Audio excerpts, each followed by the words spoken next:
వలసదారుల విషయంలో కఠిన నిబంధనలు అమలు చేస్తోన్న అమెరికా సర్కార్ తాజాగా మరో కీలక నిర్ణయం తీసుకుంది. సోషల్ మీడియాలో యూదు వ్యతిరేక పోస్టులు పెట్టినట్లు తేలితే వారికి వీసాలు, గ్రీన్ కార్డులు మంజూరు చేయబోమని గట్టి షాక్ ఇచ్చింది. ఈ నిబంధన తక్షణమే అమల్లోకి వస్తుందని వెల్లడించింది.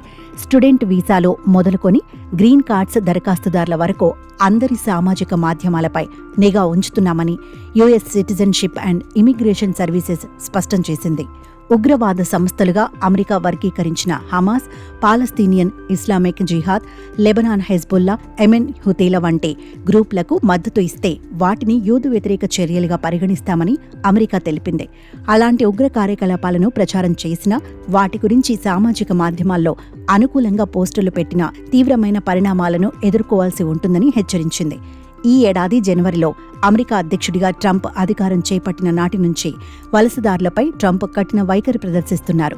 ముఖ్యంగా పాలస్తీనా అనుకూల ఆందోళనలు చేస్తున్నారన్న కారణంతో విదేశీ విద్యార్థుల వీసాలు రద్దు చేసి వారిని దేశం నుంచి పంపిస్తున్నారు.